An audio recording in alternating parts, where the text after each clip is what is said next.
woja ho a omo to praises omo twagya no hia ne ade o efe ne yonse enti saa no omo ye nipa bonefo omo ni modo ni nkabomu na yen a yesi ye di Kristo echi na busua ya ade a emoa enti ye hwane yesese ebeboa my lady mami nka nwuma a wubotwa etwa the last but one a wubotwa etwa the last but one bibini nkwa be ye wontimi fa anya ade pa no efra adwenem ebibifo sabi dodo na ya dwene no bibini be ye ode ya ade pa firi na dwenem ode ye player yetimi atrem akonkran batew bibini de na wode sei nipa na ya dwene nti ya start fra adwenem a bigidi sei be hunu kwan ya de ye be ye be fa so my lady me da se yam so ya da se na abrampa my lady yo ane gu on my lady me da se pi nyame hia papa my lady hwe niema bi koso a ya na anointing say ye hwe se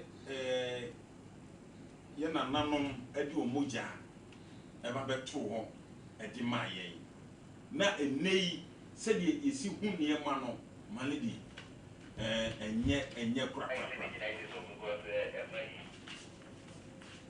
Ose de na emeyi abrampa check o mic no so my lady ye nananum bi edi omoja de ne ba ye ne wen a emoja beto ho edi ma yen si ehwede broni ye ya my lady ye kase ye kan de be che wa de ne na makoto che ba betra se aba be sisi yen broni abe ha ye papa na ni nyina mu no ye de my Ghana my lady ye de be ye adesua se nipa bi de okra ne to ho de ma o man ama ne ye hu de ye huni eti se wunya sa kwanya no na wo su be di o man yi so ana se wo be nya dibre bi a na wo so wo somu ye na waboa afoforo ebi se obi moja ne be hwie guma o man no esi ho eti se ne wo so waba wo so ya de pa ebetimia ma enchirima so be kai wo se de be ya ye nyina no ye tie ye nanano mo a ebi di wo moja beto ho gya santima si ho da bia da ne da no nananom kai won ya amamre kai won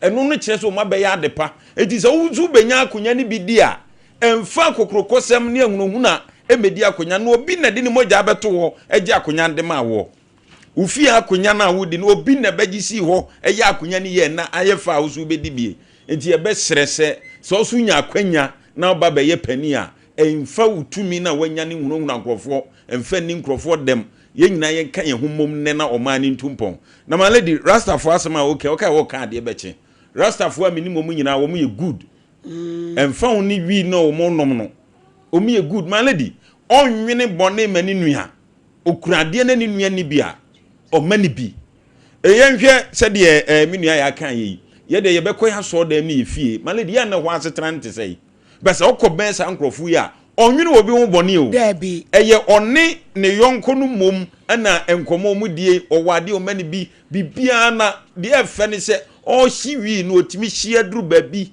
no ajama ne yonko rasta so so gina twembi ade enuado na kire echewe yesu ye de akoye pinto ene ye kan se ntritwitwa ensem basa ni nua twam no abonu mu ase aka che no yonko za hwe emfaboa bi eche no de kro rasta o ni sa nkwase asam no ti dabia wonam a wo se one love no de nam wo na my lady mi wie kura no kwasi buroni anya papa no kura wom ne se o de ahyeche lupre any three contemporary na ye die ani se fi che awurade yankopon abro ni bayi awurade yankopon my lady chese sa bibini bayi ne se nko betenase de badwini se me de bayi wem de bayi wo se dabi da be be se maame aso asi ba me mane meji we ye ni monyam no de nam na kwase adwini nam ti di bola so ba ono abewo ne ba no kuno de baba akupo ye wo chese nko be di ama ne bia do se makuna hwe obani mu o ya onwene ho chese jimi bayi na male di hwe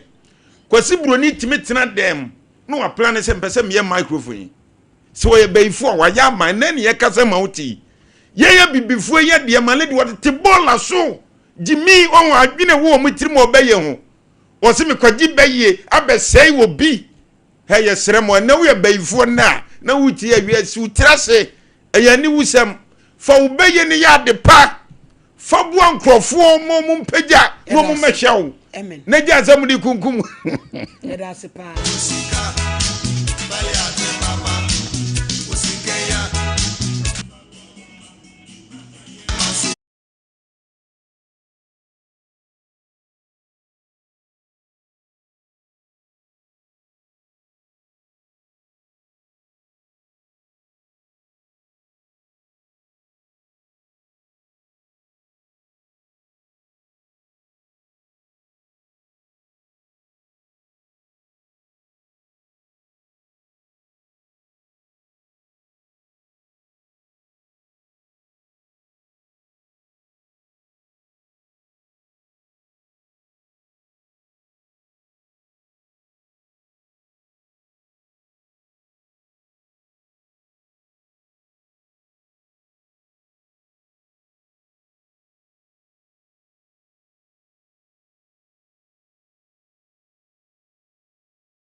obi na de ne free Nigeria e buy say on be ye aduane adwuma e ma nipa ne kra be si o maame so asibi o de ne be ye asibi no maame say ene ombra because baby omwo no emu odin no ni nipa ne buy o sika iska nipa ne fa anwoka enti o mbeduru ye no na chese adwuma na nipa ne be ka kire gift ni maame no ente sa na adwuma de ne be ye sebe ahyawo no de ne be ye to no so obeduru ye no ohwe a ontumi nye ana odwane ye to odwane wo so ko takrade nzima baby to okoi no koduru okohia maame bi na maame ne no aduane okode okoka na asem kire no maame ne je ne so ne be ye adwuma ti no onya baby nda na maame ne se ne sade a onkoda ne mamme ma nchen ti se ohwe a eho na okoda ye no se wone maame ne ba no eno maame ne ba no so ne na da ane na da se we chese onyim abra no wonim no say wonim be makro ne nyam nipa no de onim no ba wo so otan dwane firi maame ne ho ashawe maame na ode ne baaye no maame na ode ne baaye a ode pimple na ode ne firi ashawe Nigeria ho baaye no maame no so obro no be so me pa cho si takrade honom no na maame ne so eti takrade ne de ne baaye no be de okumase odwane firi ashawe ni honom no san ko cho ba ra bi honom ko ye adwuma da maame ne ba ne na anyem no ena amana se adwane afiri honom ode ba akumase a ode be pie ye so se ye dey me pa cho se no ye nim na chi ese baby oda kra anye bola so baby o mu si community center e ho na oda ma ne metra kunyanim gift omo naija come and sit down monkata na nimu mame how are you how old are you 22 years. Do you want me to cover your face? Do you want me to cover your face? Cover my face. Yeah. Or you want your people to see you on national television? Please. Talk. Do you want me to cover your face or you want them to see you? Anyhow. Who brought you to Ghana? They come and meet my mother. They tell my mother that we will come and do work. What work? Selling food. Okay. In the first place, which part of Nigeria? Adamawa State. Okay. So the woman came to Nigeria to tell your mother to bring you to Ghana. It's the woman she did for Ghana. I want about her friend. Is she a Ghanaian? The woman she said Ghanaian. I want about her friend is in Nigeria. Okay. So she tell for her friend that we'll let her find for her girls. Let them come and do work. So they did not tell us that you are coming to do a shower. We'll come and do a shower. They tell us that we'll come and selling food. They tell for our parents like this. So our parents, if they tell them, they say okay, let us go, because of if it's done, they will pay for us lot fare, they will give us everything. Let us go. So like this then I say okay. Then I follow them go. Takrade Sekandi. Sekandi Takrade. Okay. Is that place they drop us? So 3 days time. Then I see the woman. She brought for us brazier with pants and skin tight. She tell us brazier. The woman brought you girls braziers and pants to wear them. Then I asked her that what did you buy for us? Those kind of things. That you should buy for us dress. She tell me that don't worry. Hey. Don't worry. Soon they will start the work. Then I tell her okay. Me myself is not give me that it's truth in here. Then I go outside. Then I go and ask some woman for shop, because I asked the woman that did you used to hear outside? She say yes. Then I asked her with outside that please, which kind of work they used to do here? Then the woman she tell me that they did not tell you. They did not tell you. They do a shower. They don't tell you. Then I say they did not tell me. Then she said that it's a shower work. I said hey, a shower work. I said hey. No, I can't do because of me. I don't me since before that I don't do that kind of thing before. So me I can't do the work. Then the woman she tell me that okay, now the thing that I will help you. Did you want to do? I said no. Then she remove her SIM. She gave me from your phone. No, her phone. Okay. Then she remove her SIM, one SIM. Then she give me. Then she tell me that if I want to run there, then let me put the SIM inside my phone. Let me call her. She will tell me the place that she will come and meet me. Then I tell her okay. Then in the evening time, then I put the SIM. Then I call her. Then she tell me that I will see some shop, no light on it, no light for the shop. Let me go and hide it there. Come on, let me wear black thing. At night. Yeah, around 8 going. Okay. And then I tell her okay. Then I finish everything, and then I wear my dress. Only one dress that I take it. I do not take another dress. Then I leave there around 8 o'clock. Then I leave there. Then I go and hide for that shop. Then I call them and auntie, I reach there. Then she tell me that okay, she's coming. Then I say okay. Then I sit down there. Then before that, the woman she come. Then she Let's cut the story short. We go there. Gifty, who brought you from Takoradi to Kumasi? No, anybody brought me. Just I come to Kumasi. I come to Kumasi. Do what? Why can't help you me? go back to Nigeria instead? Because of no money. No money. Money for your TNT or what? Your transportation. So if somebody give you money now, are you willing to go back to Nigeria? Yes. Are you sure? Yes, I'm sure. With this pregnancy?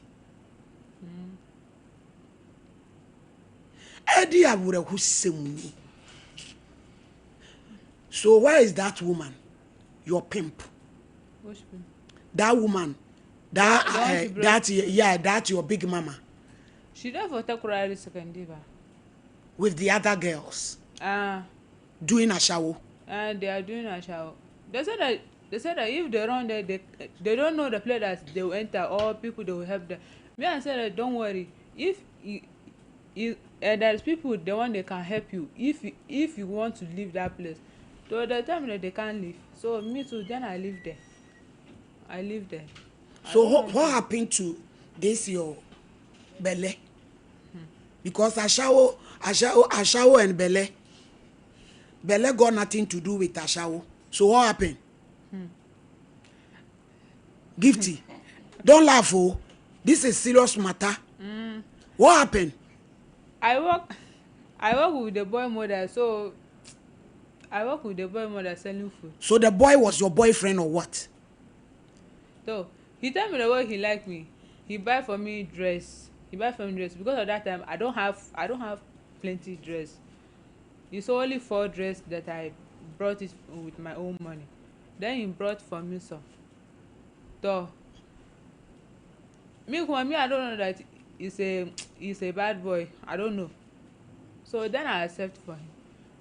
So by the time you come and sleep with me, then I don't know that me I get pregnant. Realize I come to Kumasi. Kenya. Then I come and meet some Malam. They used to call him Malabu. Malamabu. Malabu. Then I asked Malam that please I want you should help me with money to go back. Then he asked me that what happened? Who bring you to Ghana? Then I tell him. Then he tell me that okay. Then he tell me that now come TLS if you tell for people. But now can he himself is not have plenty money. But I called the guy who impregnated you. Can't you call him? I call him back. I call him. I tell him that I am pregnant. He tell me that you are pregnant. He think like you are lying. I am lying or what? Then I tell him that okay, if I'm lying, you should send for me money. Let me go to your place. Then let us go to hospital. Let them go and test. I didn't need to me far advantage. Eye nipa bone. Ye de akoda free Nigeria ba de na be ye ahyawa adwuma. Onya baabi na wabaso no ma me be adwuma. Eye me yasa manfa boy no picture ama. Oni phone kra no anya no picture. Gifty. Let's go back to that ahyawa business. That business, Asha, we want to know more about how you people charge and stuff like that. So, Me they come and meet my mother. They tell my mother that So is your mother who collect the money? They come and meet my mother that where there is work. There is work. Then my mother said that which place where inside Ghana. Then she said that okay. She said that which kind of work? They said they were selling food. Then she said okay, but no food. We are talking about the ashawo business. We want to know how people charge. If somebody come for short time or long time. So, they did not tell me that one come. We did not start to do that one. Okay. Okay. They did not tell us. Okay. Me, just only 3 days. Then I lived there. Okay. All my things might there for that. So now, what do you want us to do for you? Please, I want to help you. You should help me with something. What things? Come on. Yeah, baby, this year.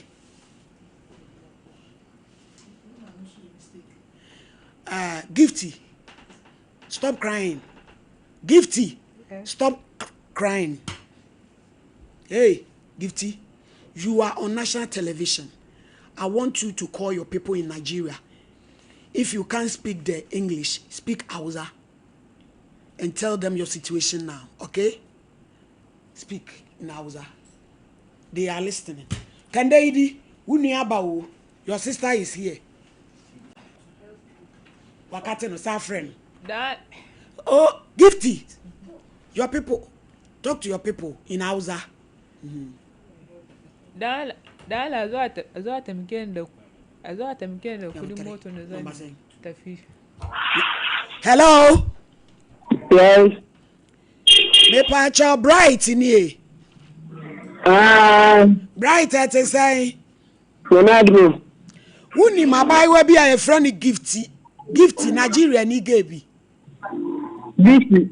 Ya Nigeria ni ge so by so no ma me be ye adwuma. Daddy. Wuni abai wa Nigeria ni abai we bi a oba so no ma me be ye adwuma woni na da awanyem no. Wuni mo no. Me e ni ho. Ni pa na ko pa ma ba. Ko fa ma ba so me de na mu na dia. Wo si hwan ko fa hwan mo bae? Nigeria ni bia ba ha to da adwuma. Me ntiasem na o kan o se de. Nigeria ni bia ma o so no ma me be ye adwuma. Daddy o.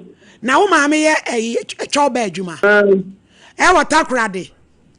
Daddy. Emi ta fare. Na mo wo hia aguna nkwanta nzema. Mo wa aguna nkwanta. You have less than 1 minute. Wo wa aguna nkwanta na. Daddy o. Na wo kroba so na mo wo. But I pray me de. Wo tiri mo kro ni di tie. Bright tie. Akwala na ba mi program so o TV so. Se wo se kro no wo bebo din. Mo de abosi magimi. Wo mo kro din. Yiri free so. Your bow dua de wo beba. Gifty. Bright. He said you are lying. It's not true. Hey, say. What is true? Madam, I tell him. speak Hausa to your people in Nigeria. You are not serious, oh. You think this matter is small matter? How to our jija I was listening. Maybe pamu we see abonten. You think we are joking here or we are playing?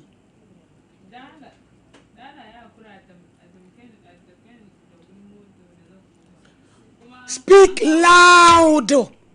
Kasa, speak loud. Wabo hwen say you know. Don't throw a car fast on down la. Asa woni di anka wo di anka anyi say de e fa ho ben. Kasa, speak. Speak to your people. That atamkeni da kudin moto da zan koma.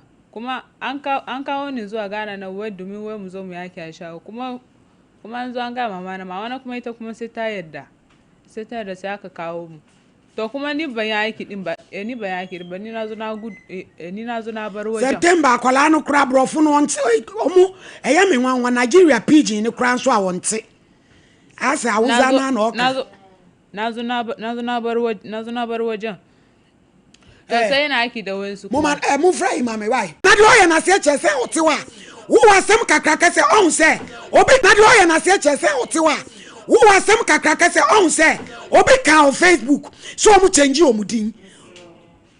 You told your boyfriend your name is Precious. What about better say you come and sit here say your name is Gifty? Yeah, I can't hold to you are sitting there laughing. You think this is a small issue? Well, line is so funny connect no. No so you sana sem. Hey, you serious? I'm sorry, please. Any sra was resre no. Office say dia bad. Mommy, please, I'm sorry. 8 months no dey to am. Oba wa to kwan ho ne age na wo.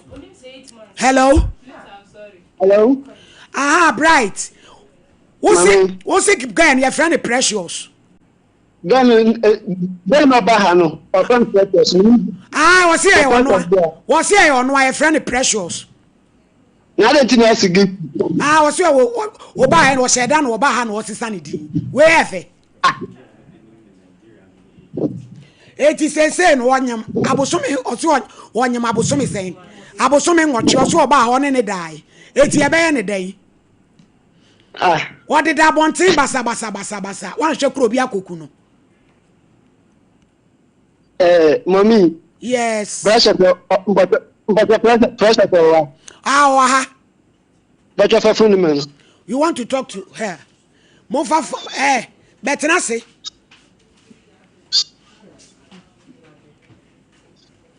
Bright wo tie wo. Hello? Mami. Hello? Aha. Hello. Why you don't mean that you are perfect? And that is my ring name. Your Who ring. told you that's your name? For Nigeria, but that is my ring name.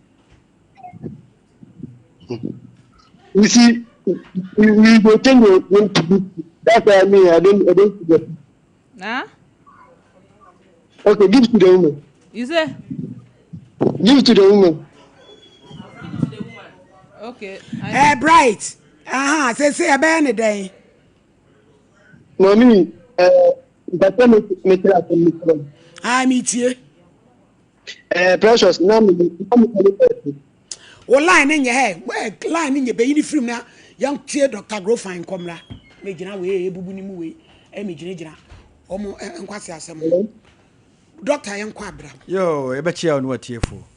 Sabe Dr. Grofa Transis maka kra bi fati opom den ho asem. Grofa ye mogyaduro edi yan kase kuku. Ene yaduro friend design to xylem. Na afra ye Grofa mogyaduro no. Aye mogyaduro soronko a obi obanu bia wada sepa odi fa adure no. Obi se na ni su bre no. Onum Grofa mogyaduro ene ni su bre ne ko. Obi se na nru busumi mienu, busumi miensa wa bra onko hospital. Enam ewia ene gya ho adwuma wo yenti. Onum Grofa mogyaduro no ena kwantuo ni nyina atwa.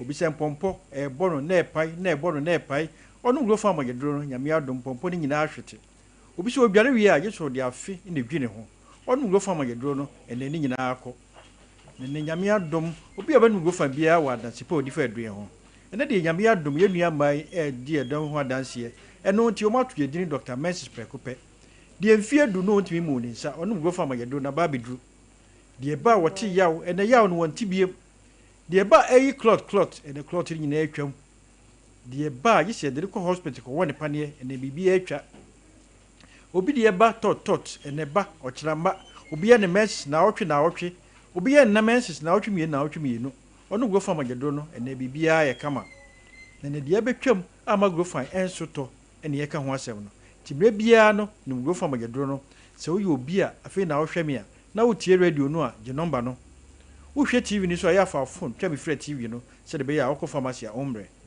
Grofa number ni 0244 59 65 32 0244 59 65 32 da bi obi bisa se doc me ho ana me nsa ne me nan ayitititi menim grow farm yedro no enne titiriti ye nyina atwam na de na kofa saa oha we ba de da bia e ka kire wo ne se ansa na be sa wonsa ana ona ye titiriti no na sra de bone na efre ne cholesterol no wawura oni pedua num woni watena 15 to 20 years ti woni wa na te eno ti na ho yare no doctor fo atu dini silent killers wan hwe de obekoboko be yiwa frasase so efi se saa sra de bone ye awura mu wafum akowura wontiri bi efre no acri saa entiri acri de ni kwa se bibia fam ka emoja ni pedua na no awie de asoma akoma no se onpompe ko ni pedua na kwa nyina emoja no kwa okọ no so nyo no kwa na ekọ eduane a wadidi papa na omu na efre ni nutrients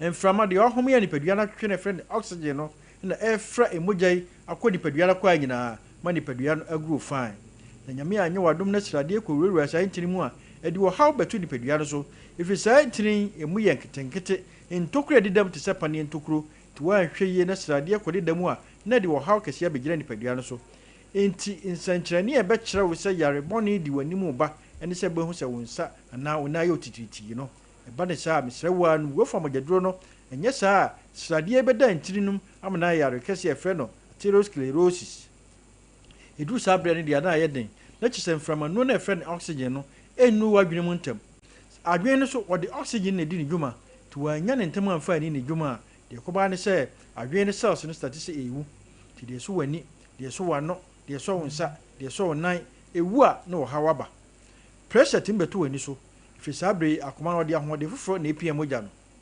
wano etibi chia wonsa dompedu mu nsu ntimi mpegya eni obi tia fom a aso tia fom so ina ma ya tofo numgo fom agedro na yi saa srade mfi ni peduanum ya saa na srade na foro wo soro koduru adwen ni ntirinum na ntiri ni paye a doctor si wanya stroke aja okra ni saa akoma to dem saa bia otimi koba kra de tisen na yare aka wato ho numgo fom agedro na yi saa ohawo mfi ni peduanu so ya saa da kro be ko hospital doctor be ka che saa de bi wo me fre ni sodium e kosoro etinchiri meni biem cholesterol level de kosoro enti anwa na mu no meni biem wo sugar level kosoro ti asichire meni biem e ba ne saa wo ye bema udu jarbe yi a wo ye den amema se no be ko fom bema no onwi but mu ahoden de nipadua na gye de ama akoma ne pompi mogya no numgo fam agedro no efisa no ne aduru a eboa esa onipadua yare na eno ne aduru a esa yare no so na esan siesie nipadua no e ma ne ye kama kama eno ti ne ato aduro ne din grow fine nyini kama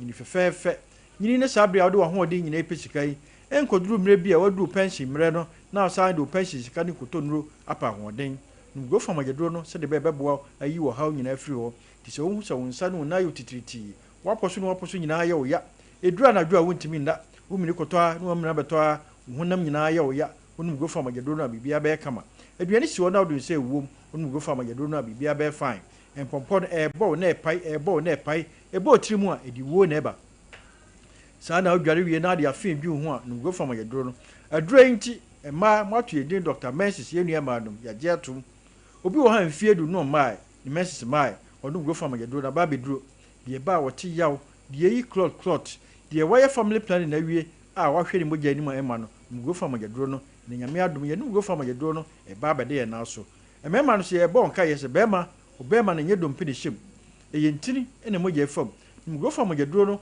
ne mogya mfa ntirim ye na afre obema agye so se de kan ba bi eto aduro bia obenya aduro bi ato se ye pharmacy herba drugstore obenya bi ene nyame adum ye di nkunwa wo so bi aba e friend grow fine ointment ene dami nifa so on esoro ho no hunna ba bi ye o ye bia no wonum grow fine agedro no na wo di ointment nso atwitwi waposo hunna ba bi ye o ye bia fasra na yaw ne nyina enko ba bi eto aduro bia obenya bi se ye pharmacy herba shop drugstore ye akasa so wakasa na ma eto aduro no wo hia kana no atobi na emom se ope bi etu aton na wa Ashanti region ha misre wa ko PFA pharmacy Waterford New Road Missy Herba Omrom Angelos Omrom Apidanko Omrom Colinda ko Ashtown Bezedo ko Kewo Tinate Sofolai Pure Live wa Buakwa have me wa Asafo Pole obenya go fam agedro no Success Herba Patas Blockhouse ene so Patas wa Costa Pharmacy Pampaso Yellow and Oil wa Mokom Smart Herba Obuase ba bi etu ando bia obenya bi uduru nkran ya Okanshi Drug Lane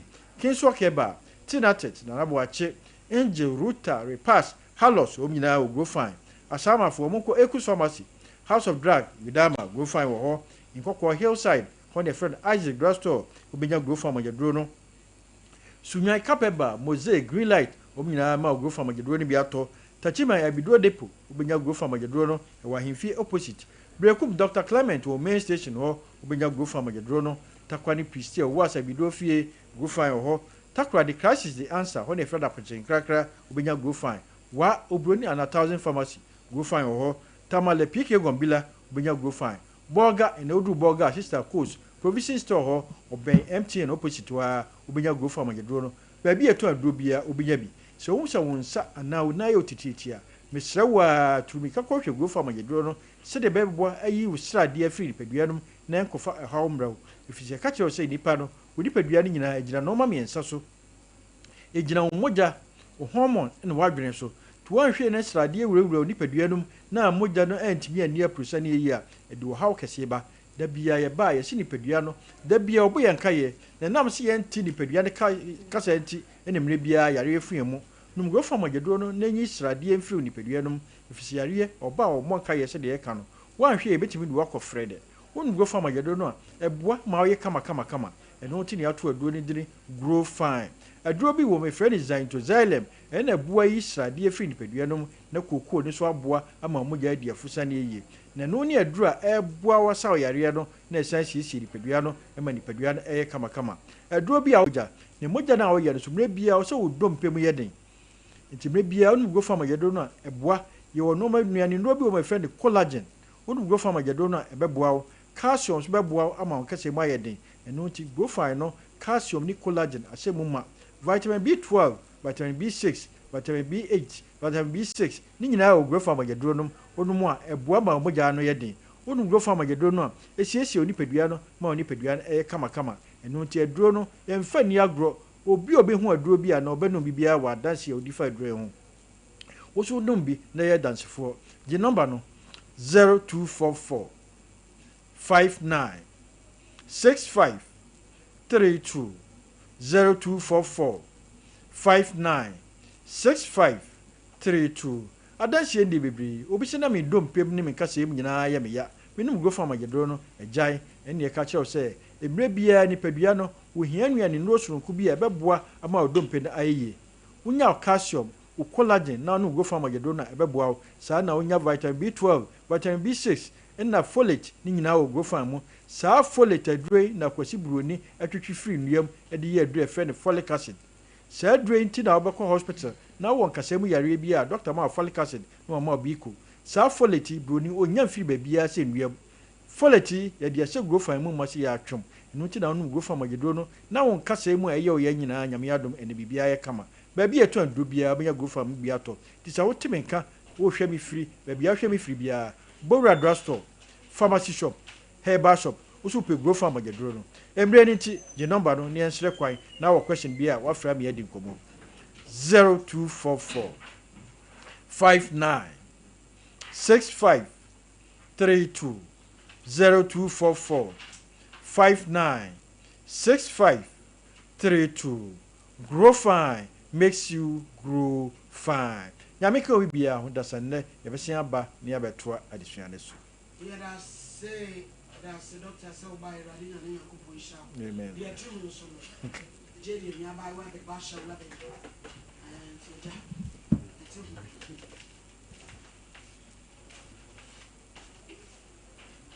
Deku eba central say ya bibia usa diabetes. Empemu abema wa ye mre na musa ya de low sperm count.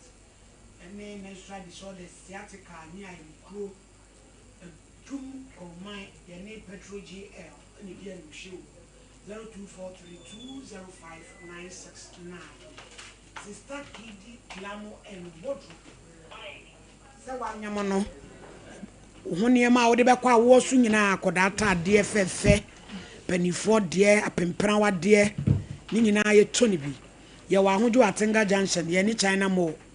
Edaya office to na ko Fidelity Bank emuno ahin sign so ene China mo no ne die enum hwe for Sister Kidi Glamour and Wardrobe e was 024579749199 Kingdom garlic mixture and any bitters we obi a wo 93 t ni ama hye so cholesterol kun wa koma bo kinkimu garlic capsules and in bitters.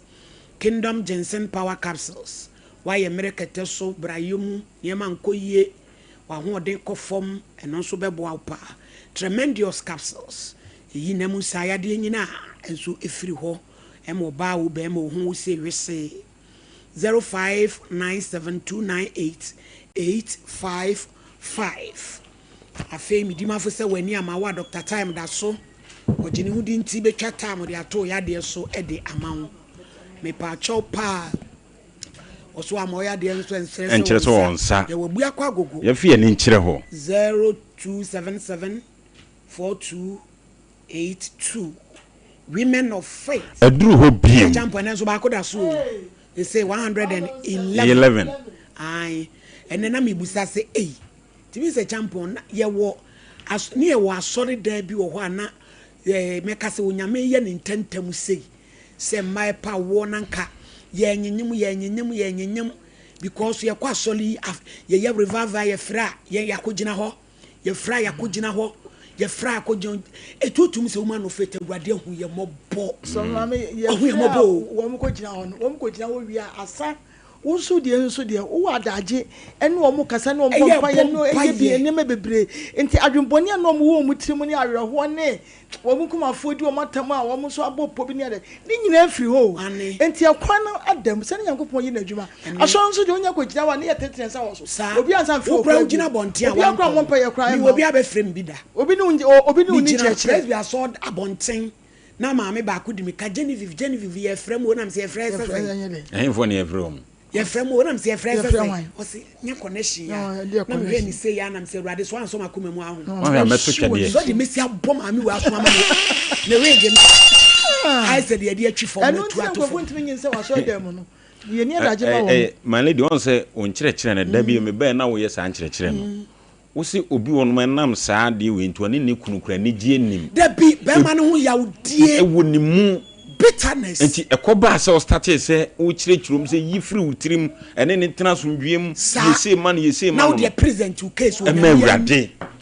male de no na ama na akuduru ba bia na me hu ye mobo sa empai bone de last week nyina na Abraham pa ne ye 7 night of worship anadwo sorry yenko a 7 night of worship ye wie ye na ma me nu ana abaye ana aba no nti onyame hu ye mobo sa pepe onyame hu ye mobo papa nti abusuafo 21 day ye be ye 7 days of calling the mercies of God radimo bruhu ye be fresh one kasama ye a free 15 February kopim 21st ye gina TikTok nko an ye bompae enti ene ye mra eme bompae na onyame be ye wi ade a ye di bompae ni na ye communion wine mi se champo ye di dware ye di communion wine ni dware na onyame ade ahu ye mobo afia ya sha sei ohaw bia edi achi boni bia ya tomu ye pem aka ye sere no no no ahu ye mobo no de achi ene ye ko camping na Abrampa woman of faith retreat center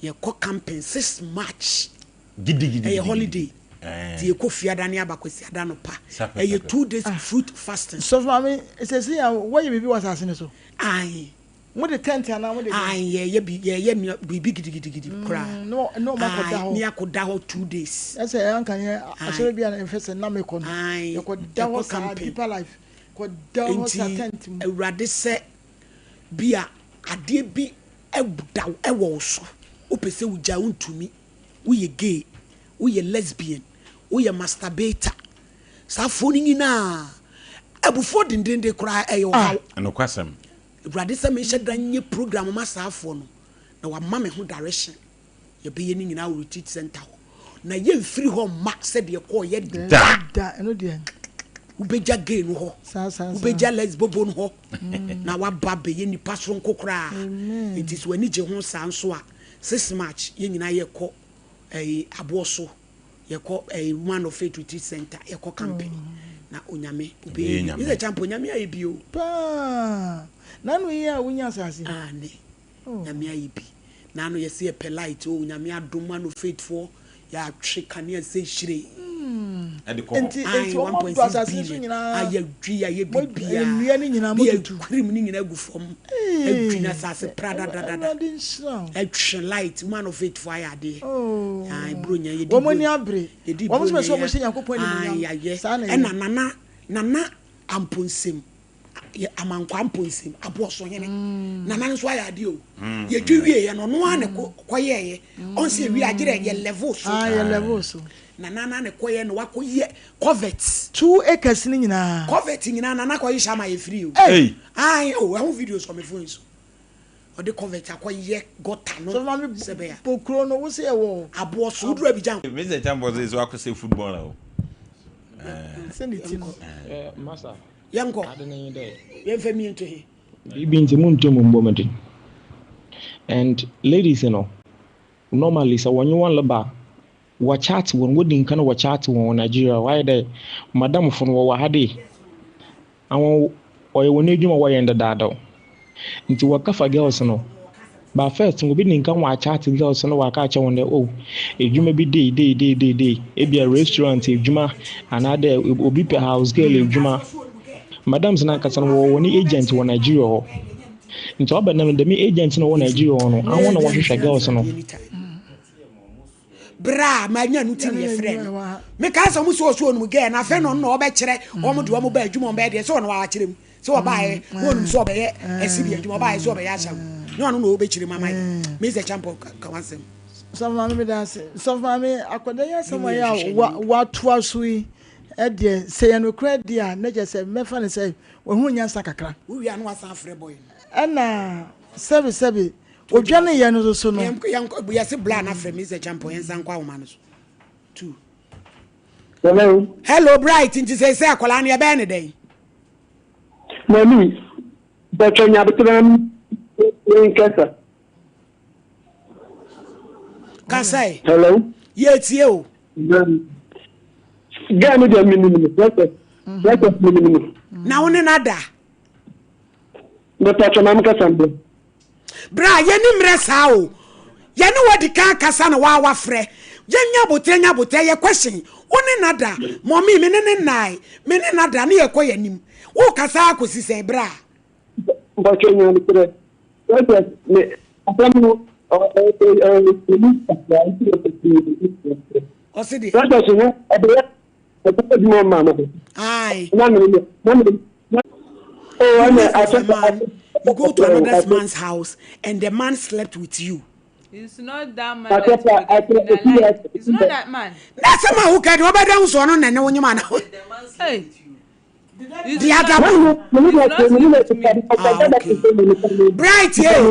Or seen the bed, Nippon and nine. It's not now one another. What about you? Mommy.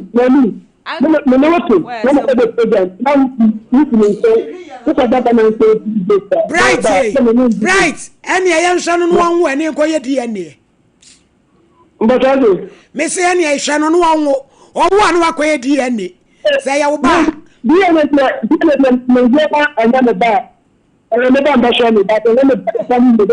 Aye, ya crebe jina wa china ko tua. Eno kra de ha ho kola. What is say wanyama boso me nwochi wa ka boso me pene wa wo. Tika me pesa me Bright. Tie bright tie. Ka me ma ne lorry fare no wa ba wo back. Wo wo a mi ya me kwa koye DNA no. Mi ya me tua DNA ne ka. Si no oba. This is not oba me so. No me am be not today because oba no no Oba o ma me ni benya problem. Una woni na anyem no oba o ma me ni benya problem ti wa na enye no. Wa na enye ni tra ni fie.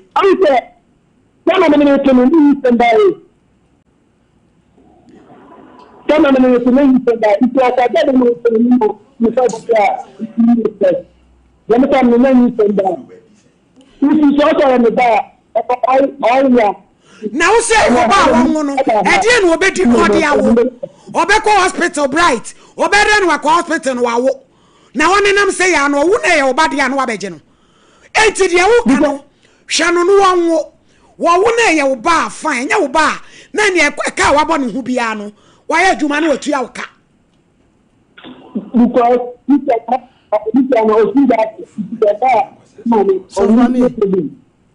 Because my children, about the military,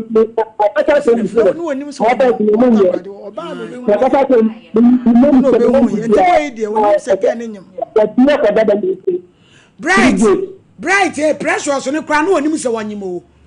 Obedru, Kumasi, no, no, I children who sing in San Woho, to the yin send through one a buy. That is woman that she asked him that. I wanted to know when you say about pressure. It is your first pregnancy. And you come bright, you come precious. Is this your first pregnancy with bright? Huh? No. Hey, what can you correct? What can there be? No, I down there. You don't come out. Down there, you don't come out. What happened? This one. You do an abortion.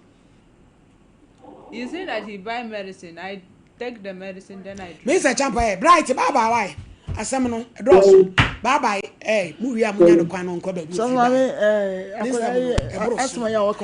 the people were obi otimi bi na no ka se one de on kana sem kire obi na je se tiri mo su gan no na se na ka che we no o se dey one de on kana sem kire obi na sem kire obi e che on wo we anyone kwai ayo enti so mama ni asie ya ya ka ni nyina ni ade ni anka me se ne se enka atiefo mo aye na ka yempi bi ma no onko Nigeria enu mo ye better because okota kwa no man is can crown call you any ye ni ko tra VIP mu akonkran ama VIP for no tra Nigeria dey. Hey, from here to Nigeria your transportation how much? They said that now is 10 million or 20 million. I don't know. 20 million.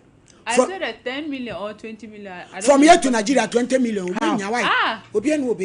No, I said that but I don't know now. I don't know now or is 10 million. Mo find out we. Mo amko kwan so mo find out.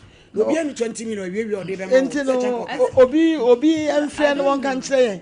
Adama for no wo mo friend kan kire. Wo ko Nigeria eh sen. Na atiefo mo aye na yempesika ni afa ma no. You don't want to speak the truth. Oh. That's what we say. You will be your own kawase. You can say yes so.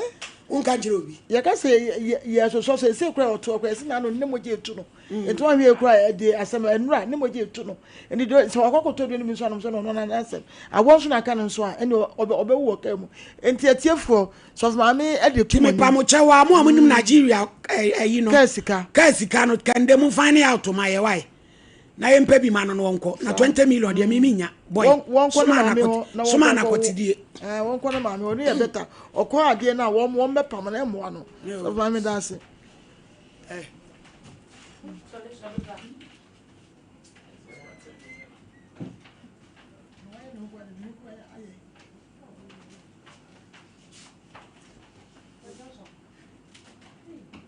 my lady and then so you say she abuse o de on no de on kanasem and you dey be now me say oh yeah na wo sa gay am so ni say awo no uduru ya ukoto ya no wawo e dey ti no ye na o sere che say ase ne nice bibi so dada baby db kwai na Nigeria me na me ba ho no ma me nyama nka mo de aba ba na mo de bebo me won de be mo atre ni TV so abekasa won de be akwadrim ba akwadro Nigeria TV so fa wa you fikasi ma ba wata de kwai amen soma my lady enkrofo bi a wonom ye Ghana fo mo kofa enkrofo firi ama ahodo so de omo ban sa enkrofo no e wose yetimi ni omunya nsen kan ye papa because obiti ni krom na wo Ghana ha ye yete ya no nkradwuma edudo na enya bi nye wono so enya bi ye koso kra po attack ni bebre na wo akọ obi man so akodi dance akọ ya adresse ye fa mabunu ye fa maya ma fa mra Ghana edi adwuma alata 43 na ye de nkwada ya ba maya nkrof na mamefo na kokoduru omo wode my lady ma wo baba na mde wa amma o se fa ne kokuro foforo so onkonkọ ya adwuma chese mamefo ni bi no menim se awo no se nkra no na abu wo mo so se de hu ade kro wo koye wo se wo adwuma awei wo bedru Ghana adani jantra bra adani ashawo bo krofo ma e na wo de omo twi fam a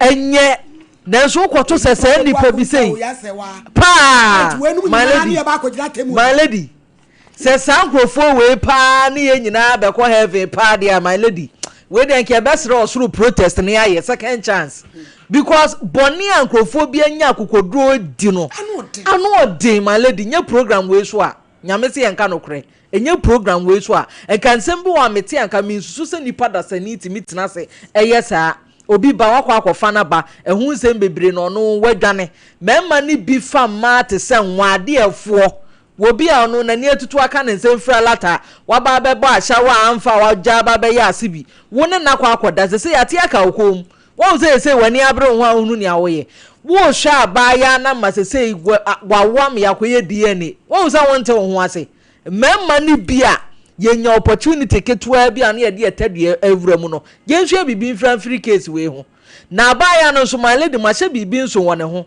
the reaction ne the way o ya ne ho no am I one of the buy na me nkran me peso ase e beti aka o so kodin yi se be kwa wo ka kwan ho boy masoma sese yenkofa obi amfiri alata ma hye ye pa alata lorry fe enti ye kwaso ani asre ya dofo no me atiefo ne a kwasi asem bi ne dia be se headache my lady says so the onkasa ma ko tiri metwe enti yakoso asre adofo nom so momo aye na alatani a onyemo de madawro magana ye ho kire ye dada my lady me da ase me so me da ase Obaa Yaa Serwaah abusuafo the boy fashion de agudie kumi o woni ma me pa cho we no de bia ba nya sem obofra abuso the boy radio oso agye nyankopon hira de de gu ekom de to ye nsa de to de gu yase ni mu no na ba gu ase a ewura de wese ba pebi papa papa se nyinem nyina na meme ya tie so mani ayi se ye me eboma so ntin nyina atwetwe na asa won nam dem asa wo kutu afade asa wo yese kudrose papa so onye yobolu ye yobolu kudrose papa so kama mpacho ye wo makola ye Georgina stores kona kutu de kama na emwa wo mepacho de bia me kasa wo yale na ho beto a hospital no so kasa ye nko next care medical center fantastic jase ko state of the arts facility VVP was nyasam ketwa ye woniku ye neonatal care antenatal care postnatal care ye wo general OPD enso e wo ho ye tusan ye sisan ye hwe ni bibia fantastic kejase Jericho second junction fitemu hwa ehwafo ani my phone ani muti obaba so for mommy yankomla ni yamapom bacho me da se yamatiefo nyina aha emo bibia akwaba e de pa Sompa Nkomo so medofo busa se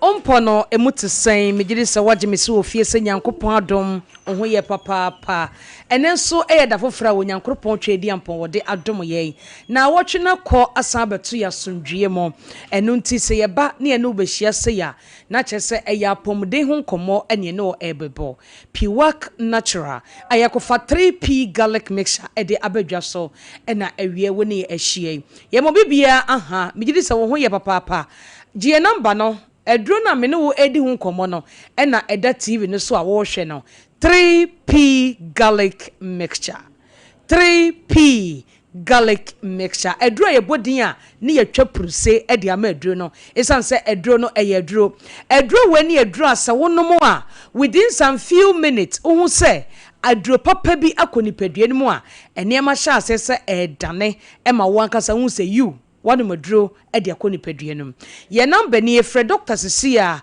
ne anu ni nkomo emfa 3p garlic mixture eho o hwe Sompa TV at numbers no eneguso no fa na efre Dr. Sisia ne anu eni nkomo number no eye 0248 92 8824 0248 92 8824 medofo kai se 3p garlic mixture e wotoam ehwe ho a ebo ntime sere wo se woto a na wasomuye na aboa papa e wode wuye biemu number no enam de ama no Fred Dr. Sisia wa ye krado se ono ebedi nkomo ene ye kasa for frequent urination ho ede ne kofa edeba obi ohon mo wasese de me Johnson 10 me Johnson ya na Johnson saade me Johnson ya na Johnson saade me nti ama se no ontimi kura ntena ka mu entu kwan ontimi ntena ka mu enko baabia ote office a obesori Johnson saa oye drobani nso a okọ ha ne ha wose passengers misremo me Johnson kakra wode saa na nipa nyina asi agya no ewo ka num because na nipa ni adaje nipa na pentem a afi na abeya me Johnson okọ kete so nso a obe Johnson saa na ade ache enna broni beka se frequent urination ede ne kofa edeba na ebeden wo hu se de ye wo no eye frequent urination ensunsanso bempo na wo behu se junso a wo junso e de enye normal na emom how bi etachire 3p garlic mixture ene beboa ama junso na wo junso ntentem no eto atwa number no eye 0248 92 8824 0248 92 8824 kai se 3p garlic mixture de empa ne se wo beton wanom na emom se wonom nko ade a wo se edo papa na wote osika edetoye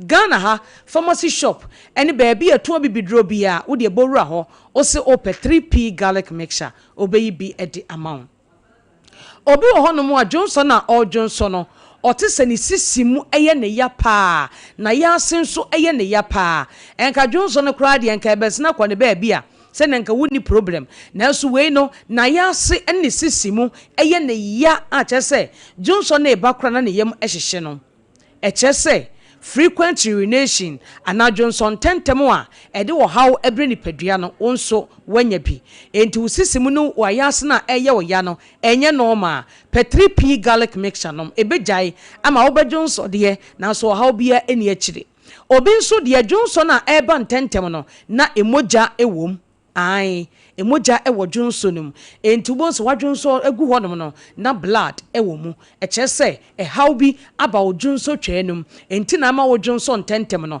eti ehunsu eniema bi na eyi a kire wo no edure beboa wo 3p garlic mixture afo obi nso de no ebra wo Johnson no ote yaw ewo ne bemem ana oba ote yaw ewo na himfie ho eti Johnson de na so kwa Johnson a eyaw na obete wo na himfie ho ana ne bemem nti no na adan no adwendwen Johnson so utwu mutanya ebeba eti obi ho no a all Johnson no na otiam sanse eyaw na ote no ano odin medofo de mi kan unhunu bia wadro 3p garlic mixture numuna entwimfa wuntinimu na enyi infection bia enfiri ho infection na akofa Johnson tentem edi abreo no enfiri ho na enya ofa ahudie ye number no 0248 92 8824 0248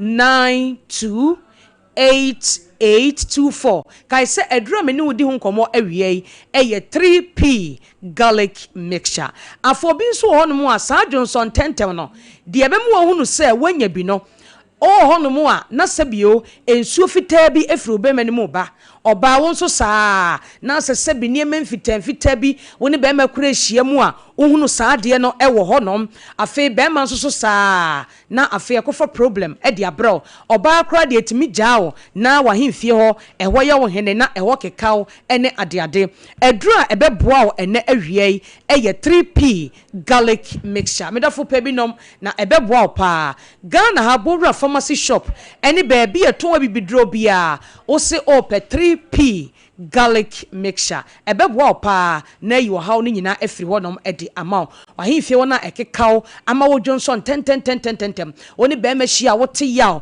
be ma won so be ma nemu ye wo ya oni oba hia mu na wo hu sane mpo a na eye yaw na wo te eto dampo a me ni bi wo honom a oni oba no ehia mu na ne hu sane no obesane awie na emoja ewo ne hu nsuo nom emwaw enye hygienic ebekwa kofo ha bebre no a ene de abro ebema nkwam wampo na woto ama oba na nyinsen no akofom na afi wo no oba be hyiam na so nyinsen emma enye so oba na ebo ne ho ban na so ba na emma ebekom na be ma no wo problem per 3p no ebeboa opa medofo na eyi ohaw no e de afiri ho de me bobɔ so wo ye be ma no wanhwe ne yi a etumi eka wo prostate na afi akofa awo ho ehaw e de abro wadro eye 3p nom na nye wuntirimu adwuma nom na entwimfa wuntirimu dwonso bitugu na emwa ewo mu se dwonso nyankopɔn ebo kan nipadua ho enipa bia wo ho a ewo se wo dwonso na emom eni kwasa ye ntenten eye ntenten bebre a abra anadwo okoda kora wuntumi na obadwonso sa na ade ache a eche wo se problem bi aba wo dwonso twanum ehun niema bi na mbobɔ so de ekire wo no o kidney no eye adwuma 24/7 echinsam enuane a wadi emunsuo ensuo a wonom emunsuo de ye acidic content dwonso no a eni kwa se etre ni padua ni mu no ewo se besene ko na wonya ofa ahodie enti ebesoso kokokoko egu bladanum na se dwonso de wa aba amwa kwa akwadwonso enne se wanhwe yi a na sa droben ne homa no a odwonso famu no se wonya infection biti se candidiasis chlamydia syphilis any gonorrhea na afia ko fansunso aso bebre e de abraw de me bobɔ sui etim ko fa dwonso bebre e de braw a chesa woje wo ho a enye wadro eye 3p garlic mixture medafo Bora pharmacy shop eni baby eton bibidro bia obenya 3p ato number no a wo de be frɛ doctor no eye 0248 92 8824 0248 92 8824 Fred Dr. Cecilia nienu unim komo enfa 3p garlic mixture ho na abehu se eduro no eduro de ekofa saa ne mai de ba ebi eyese obi asabio owadwunso twamu ehaw urinary tract infection etima odwunso ten eno so ewo sa obo ho ban na wonum 3p na eboaw sabio obi onum nsa bebre ye kan wonte yense obi adwuma na emom de ebebro so ewo nipadua mu bia no ekofo haw e de bro ebasa wontumi nna baabi a wokɔ wontumi nkɔ obadwonso saa afa ne kofa problem e de abro afa obi nso de eye ennem yade bi a wanya candidiasis chlamydia anasa syphilis enema me bo so nyina yade a ebetimi amwadwonso ten obi nso wanya bladder problem jonso na ebakura onhu obehu ana Johnson no eba na afa ne ho nyina aye cent wadro aye 3p medofo ye ka ne se a wonhu this wa padro ni bia nom na abedi ho adanse e de akere afoforo Ghana ha ba bia wo bia a wo hwe Sompa TV e na fa Sompa FM Bora pharmacy shop eni ba bia ton abibidro bodino 3p garlic mixture obeyi bi di amount je number na fe menche oba bia obenya aduro ni bi ato number no eye 0248 92 8824 0248 92 8824 Kumasi Bora Kolenak Heba Dani Heba Kriske Heba obenya 3p garlic mixture Hofo nko Albert Sam takrade eye AA Mensa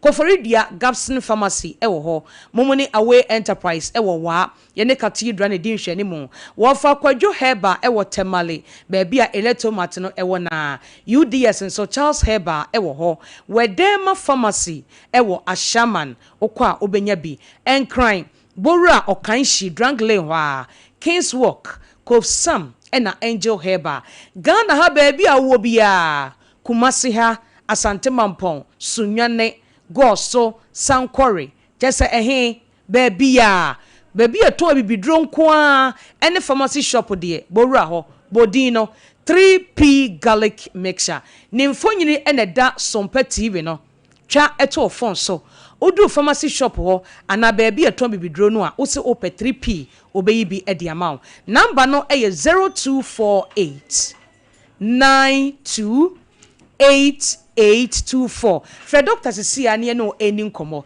3p garlic mixture yankopon ya adomada sene enu bedi ahia yakra yara se so fuma me ami mommy Abraham Pafe anka ncho se niam ba watch emu green ahu bi da the boy fashion no na Abraham pakasa malady medasi pi nyame hira papa malady hwe me house sie ya ye beka ho asem ne se akra de se bi wabedi nsenseme na de me pese me bisa ne se sa empanifo mu wo ye boda so ne ya ndan kra bi se ye do mo ba ya ye musa bibia na enwanwase se Ghana no se niema bi se timbe wurawura mu malady na so man ye nyina ye saa o se akoda ti se ye de na froka afri Nigeria beduru ha wabra won krakrata bi a kire se ye ko obi kro so obi se ye nkrata akroyin krakrata tikem awura ye boda so be pie Ghana ha atwamu a be pie eye takrade na wo kumase sankwase asem ya ni sei malady wonu se oduru post office ahụ anomanyi post office ekwase asem se ye bi koso honum eya wo mu wo guest house bi wa kire ho malady enkodan kete maya Nigeria for kura na abegu ho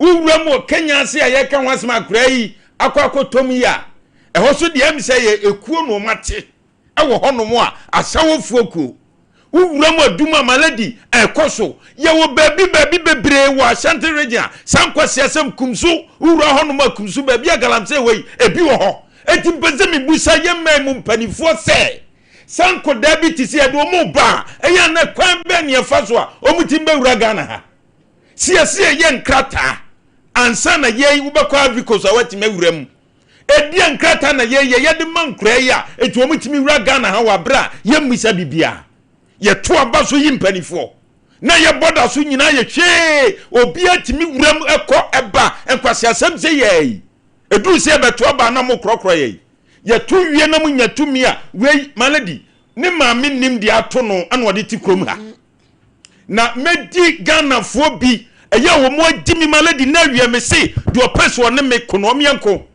sankwase asem wo mudi eko obi kroso eko famu nkoda do me tena kroma ebe botutu bra na wo se nipa no hwe hunu se wu odate no obeye mobo se obetimi ayale ada ho efise nkrofo ma ana wo se wo mu malady nkwai se wo mu ba ade bia ya no ma aburu bia omunum bi omunum wi eni koke ni sa tramon ni ade ensa no odin ni nyina omunum bi ade nkwase asem na ekoso wo mayimo na sebi akoda se ye ni suban pa wo fri ni krom no akofande na ba onko ntina ni krom no mo sa brei se ni nkokọ nyim yeyi akamalady ni krom no de wo na de ba ko ma malady de be ma magya kra ye di se tutu ni bia no awanyem da wonyem ye obese no ana wonyem mpo na feso aso ma se ni tie malady sem di free baby na ba se de no ne te se boyfriend na okoda baby okotwa no hono suo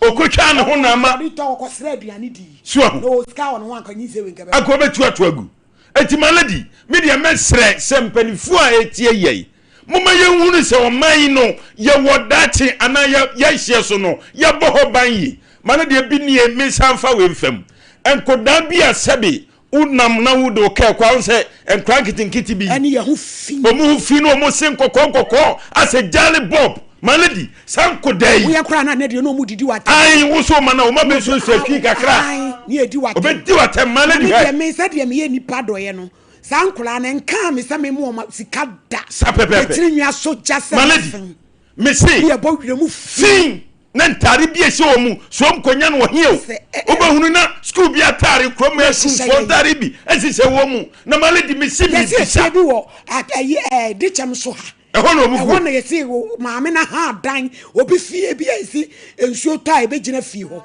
ene wo mu gu ho to amba jeji scan adwumre no akọ SS malady hwe me pese me bisa se on sa ebre bi yete se de ka be sinkran abesi se biko eti kumase ye pese ye bisa se eti kran panifo bi wom na ma ya afesesa ye kon ese se kon no mu tiwurum abobo ede ntoma twitwi ase ne yesi obi wo ha alaji bi wo omuku no ne se ase aprose ye yesi obi wo ha ne yiri no mienu no no abetena eho hwe oti nwunum na kran gu awiem na hwe ho a awurade malady uko office wonu ma on se so fula o se ya misintidi ade ani hu kra na aye fi se na de na de se ase malady mesi wudru pempe hono ma he wudru hono mo ankoda inu mu fumba wudru so me mu fumba round about mu fumba ti kroi ya pesa regional minister Any mayor ye busa wo mu. Se nkoda wo mu fa hin na be pie mu o mayi mu. O malady mama kan krankyere wo mu. Doctor won tie amako hin won tie. Onamo. Malady wo tie bia wiai. Wo ba na nkra na nyina. Malady so waba obeto ye na de na wa ya fa ho.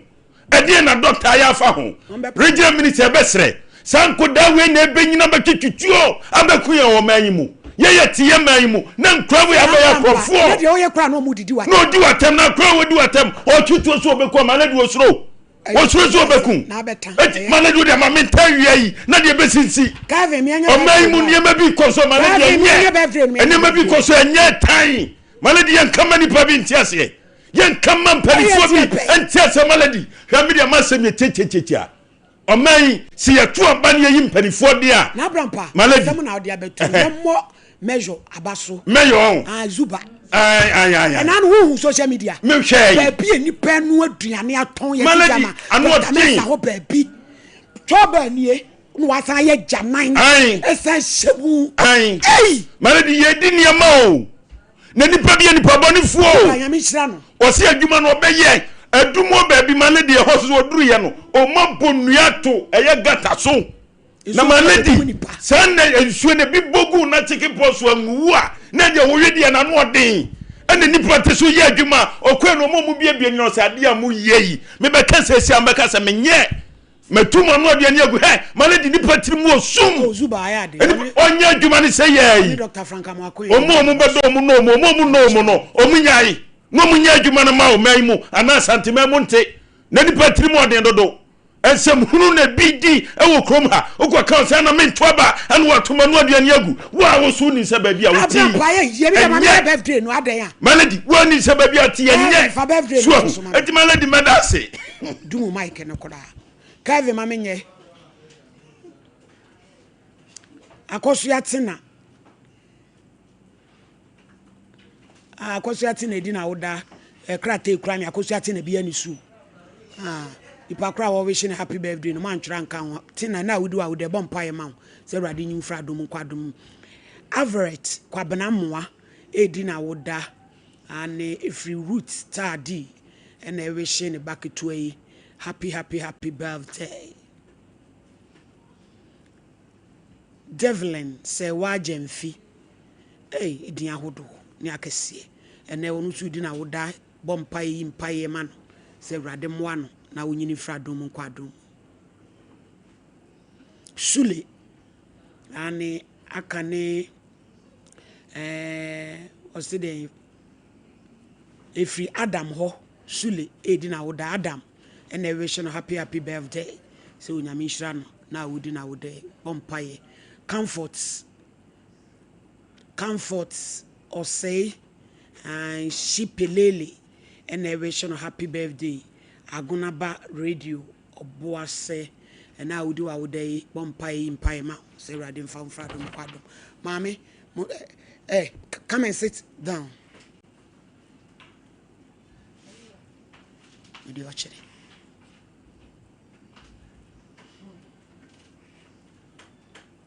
Madam, they said your transportation from here to Nigeria is 1,500 cedis. And I'm giving you this money because of these two ladies. Because we are not serious. They will take you to car park and make sure you reach your country safe, okay? Me discount ma me de mamu. Na mo ama make sure some de ne beko. Me ya ka onu kwa me fi ne ba ku sei. Na mo na mo wa beti aka mo so no. Na me pese odi ne hu musuo ko. Because the ote wona o ye na ebufu etan kura. Sa no de ye mo mu fie ho. She. Hey. Jamo so mo so nsam so. Onu Nigeria ni no onu akobeju wo Nigeria betrani fiam na aduane adi ama akokana asema ma ne buafu. They said you don't want them to talk your matter. Is that true? Adi sisi na nani ase apa so sweet bad yesi that rank e good to see for more 4 days am evutu. Wo ye kwa asema obuafu.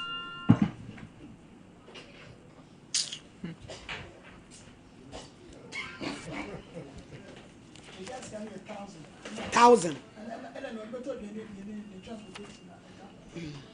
Me man 1,004. I'm doing back.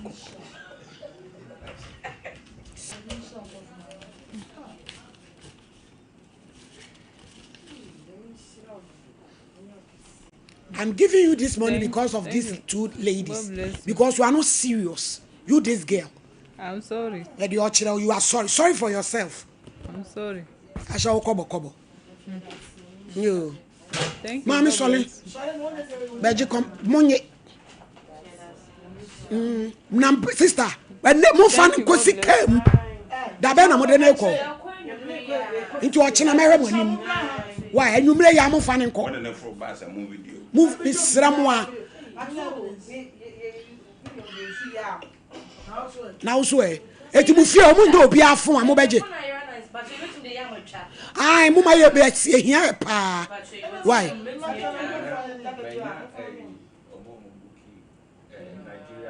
Ewo Kumasi ha. O say Oni passport to be ala. And it says kind of credit. Fabe, brana mi bi. Ah.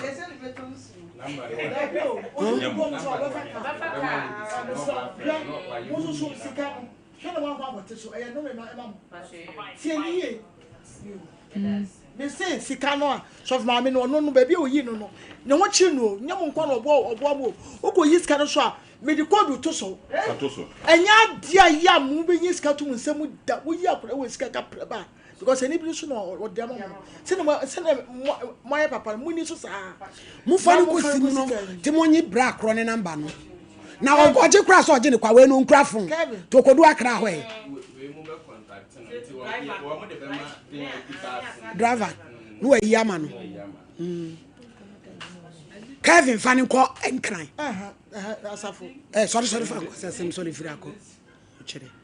Abusan fan kwa woman so 0554931931 0548931931. Who true.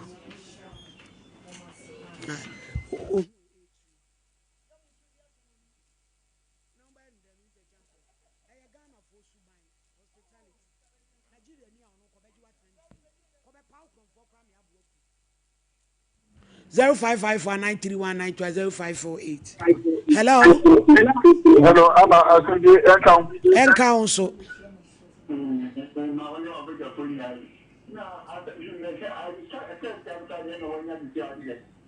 The Nana Brand Becano. I'm man, you post on the two part of the water. That Omo tell you on it. That you make your move to post office one. That's no such one. Can you actually tell you enter one time? Let them from and cranky think it. Namin, not a little, you can't be remote. Number for Tom. Could go on to take a like this. I want my uncle. I live no, Mamma, let me be better. No move on hands on the young move over by it. You don't know about the beer. Let them have 40 happen. Better than now. Never. Mamma, Yeah, that's a pie of BDA. Hello. Hello. Pacho Yentio. Let me say, police recruitment. And I say, guys, I mean, what system? They are not working. They are not working. But no matter secret or money, eh? How many telling now, and they don't work about it. What you are here? And who's unnecessary expensive for a buying guy here. Now, come on. Yeah, that's a pa. Hello. Hello, good afternoon. Afternoon, Pacho Yentio. Pacho, from me, do Francis, me firstly. I answer to the Ashanti region. Yentio. From a comment, Mr. Sir, Nigeria, for me, Oma Mabe, Gu Maimuno, Regional Minister, Whether Nebra and Canon. I know my penny, almost no one necessary, only if I pay to a woman in our countries, and that's enough. You never buy on so not I really. But that's it. Yes, that's a pa. Hello. Hello. Pacho, mama, as you drink out. And council, Papa, I don't mind you. Pacho, Casafran money. Friend Jaffel. Pacho, yeah, Cosi, and Indian. Now, I will fast that two blane and normal. And then your voice and a crack to read no. Ama and the pay say. Yeah, the Americans say Ghana, Mama, you need action. Ghana, you need action. We do a safwa. Shagasi, get. We do not know say, and I know we call us a group on our better. We do not say, so do it to soon. Don't move, now, in fact, Mamma and Mamma and Penny won't buy a very firm. Now, we have two sons in our city. We know any two breaks. Mama, what can I do? Yamisham. Yeah, that's a pa. Hello. Hello. Hello. Hello. Hello. Hello. Obaa paentie o. Mpacho ye fa mi Julie. Me ka se sitakwa. Yo ma Julie entie o. Mommy nya mi shiro papa na sa shawo fu asem ubatakwa nye for long kiti 12 years. Hello. Na 12 years je to kro bi da ho. Ye ni pe di boni o. Insi I was a mon shanam gana me dam immigration. So mu ye juma the police who ye juma we don't know. The mon ye bibi savu. E wo man ya min shira. Yo, ya da se pa papa. Hello. Hello, my lady. Yeah, Joe. Good afternoon. Afternoon. So now what you say? Adumo ne mumpai boya. My lady, Miss Rosie. My lady, Miss. I swear, where is the market? Where is the market?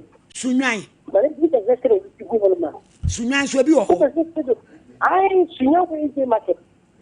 Hey. Said you must see one, my lady, and that's a bit one. Ama, if anything, near Bala. One in Chefro, Connie Yow. Connie Yow. One in Chefro, Connie Yow. Connie Yow. I shall with a mooking or my bed give land at the bubble structures. Arches a business or more yen hand at the bubble structures. Arches a business or more yen hand, and yet the now the crown wa in him. Any name and no more give me. Oso ma bobon tabo dai ma be gens asase o kone ya ho abobon tabo dan ye ene ya ya sha wadwuma no you got to it omo change bi no me for fraba na sa ne ma we nyame hwe kra o mekuyen enya fe di agro bra ye mfansie abusua ye kwa chimuda nana mami nua nana ma sene au nana radio osuro je nyankopon hira wo one wo mami antiate brago ni adofo nyina ese enra na mo hwe me pa medamo ase radio hira mo papa ye de enu asi wo na emom achemuda egusuwa ne mo kasa se mo MC Honorable Solomon Brakukusi monta na chi yese na na okwa akra apatache ya ho ba waba so obi anka na komanto ne yam ne maame ne nuanom maa ne mo ontimi hwɛ sɛ ade ɛyɛ mo dia obi magida na toro no dɔɔso enkeka wo ano mo keka ene yɛse de ogigi sika ne yɛse bi pepeni to ache store dan ne nyina men pepefo entoro no ɛdɔɔso dodo munyai na nya no kore na mo de mo nhwa brantie na mo vampire bo onye dai enta na chi na ono so nya na fam de na toro no edoso kuro no mu ne nkeka wo apata no ho no edoso dodo ene ya che ne nyina awie ene ya de ama hoho ne nyina so ntrofa Erade hu ye mobo amen ya sorry